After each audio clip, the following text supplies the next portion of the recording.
Hello students, हमारे इस channel में आप सभी का स्वागत है। और आज की इस वीडियो में हम लोग डिस्कस करने वाले हैं कुछ ट्रिगोनोमेट्रिक रेशियोज़ के बारे में कि किस तरह से उनका वैल्यूज़ को याद रखा जाए। तो स्टूडेंट्स, मैं आप सबको एक ट्रिक बता रहा हूं जिससे आपको इन ट्रिगोनोमेट्रिक रेशियोज़ के वैल्यूज़ को याद रखने की ज़रूरत नहीं है।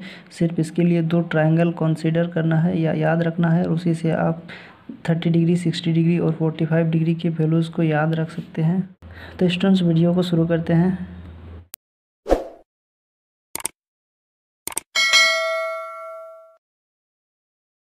तो सबसे पहले हम लोग दो ट्रायंगल कंसीडर करते हैं और इसको एंगल 45 डिग्री मान लेते हैं। इस ट्रायंगल का नाम देते हैं ABC।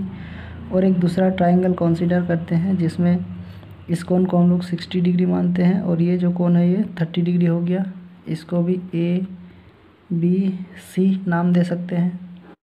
तो यहाँ से हमने दो ट्रायंगल कंसीडर कर लिया, और इसका जो वैल्यू होता है ये 1, ये भी 1, और ये √2 हो गया। और इसका वैल्यू 2, इसका वैल्यू √3, और ये जो वैल्यू हो गया ये 1 हो गया।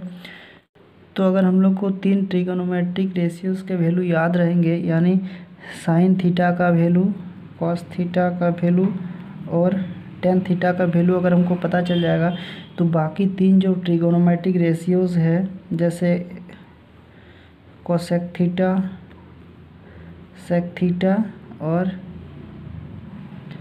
कॉट थीटा, तो ये तीनों जो रेशियोज़ है ये साइन के, ये कोसेक थीटा हो गया ये साइन के इन्वर्स हो गया, सेक थीटा जो हो गया वो कॉस थीटा के इन्वर्स हो गया, और कॉट थीटा जो हो गया वो टेन थीटा का इन्वर्स हो गया। तो यहाँ से हम लोग इजीली कैलकुलेट कर सकते हैं कि अगर हम लोग साइन 45 डिग्री का वैल्यू कैलकुलेट करना चाहे, तो यहाँ से हम लोग देख सकते हैं इस एंगल के लिए जो परपेंडिकुलर होगा यानी P होगा ये वाला होगा, और हाइपोटेनियस जो H होगा वो ये AC होगा। तो हम लोग यहाँ से साइन 45 डिग्री का वैल्यू कैलकुलेट कर सकते हैं। Sign 45 degree equal to P/H, और यहाँ P इक्वल टू 1 और H बराबर √2, तो ये हो गया 1/√2। इसी तरह अगर हम लोग कोसेक 45 डिग्री का वैल्यू कैलकुलेट करना चाहे, तो ये हो जाएगा 1/sin 45 डिग्री, यानी साइन थीटा का इन्वर्स। तो यहाँ पे जैसे 1/√2 है, तो ये हो जाएगा सिर्फ √2 हो जाएगा। इसी तरह से अगर हम लोग यहाँ से कैलकुलेट करना चाहते हैं, जैसे साइन 60 डिग्री का वैल्यू कैलकुलेट करना चाहते हैं, तो साइन 60 का वैल्यू P/H, और यहाँ से हम लोग देख सकते हैं कि इस एंगल के लिए जो P होगा यानी परपेंडिकुलर होगा ये √3 होगा, और हाइपोटेनियस H जो होगा ये 2 होगा। तो यहाँ से हम लोग लिख सकते हैं साइन 60 का वैल्यू जो होगा वो √3/2 के बराबर होगा।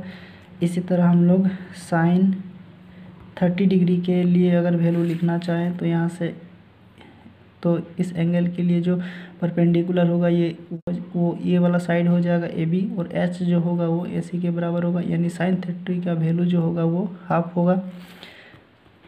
मान लेते हैं कि हमको cos 60 का वैल्यू लिखना है, तो यहाँ से हम लोग लिख सकते हैं cos 60, तो cos 60 बराबर होता है B/H यानी 1/2, तो ये हो जाएगा। इस तरह अगर हम लोग सेक 60 डिग्री का वैल्यू कैलकुलेट करना चाहे, तो वो cos 60 का इन्वर्स हो जाएगा, यानी सेक 60 डिग्री का वैल्यू जो होगा वो 2 हो जाएगा। तो इस तरह से अगर हमको ये दो ट्रायंगल याद रहेगा, तो हम लोग इजीली 45 डिग्री, 30 डिग्री और 60 डिग्री का वैल्यू लिख सकते हैं, और उसके लिए हमको इनके वैल्यूज़ को याद रखने की ज़रूरत नहीं है। लेकिन 90 डिग्री और 180 डिग्री के लिए आपको वैल्यूज़ जो है वो याद रखने पड़ेंगे। तो साइन 90 का वैल्यू हम लोग लिखेंगे कॉस 90 का और टेन 90 का। तो साइन 90 का जो वैल्यू होता है वो 1 के बराबर होता है, कॉस 90 का वैल्यू जो होता है वो 0 होता है, और टेन 90 का वैल्यू जो होता है ये अनडिफाइंड है। तो इसी तरह इसका इन्वर्स लिख सकते हैं। कोसेक 90 का वैल्यू जो होगा वो 1/1 होगा, यानी ये 1 हो गया। और सेक 90 का वैल्यू अगर लिखना चाहे तो 1/0, जो इन्फिनिटी के बराबर होगा, और इसको हम लोग कहते हैं नॉट डिफाइंड या अनडिफाइंड भी बोल सकते हैं। और टेन 90 का उल्टा जो होता है ये कॉट 90, यानी 1/∞। तो इसको हम लोग, और 1/∞ जो होता है वो 0 के बराबर होता है, यानी cot 90 के वैल्यू जो होगा वो 0 होगा। और 180 डिग्री के वैल्यूज़ के लिए साइन 180 का वैल्यू जो होता है वो 0 होता है, कॉस 180 का वैल्यू जो होता है वो -1 होता है, और tan 180 का जो वैल्यू होता है वो 0 होता है। तो इसका भी आप लोग लिख सकते हैं cosec 180 degree equal to 1/sin 180, यानी 1/0 इक्वल टू इन्फिनिटी या अनडिफाइंड। उसी तरह हम लोग सेक 180 डिग्री का वैल्यू लिख सकते हैं 1/cos 180 डिग्री इक्वल टू ये -1 हो जाएगा,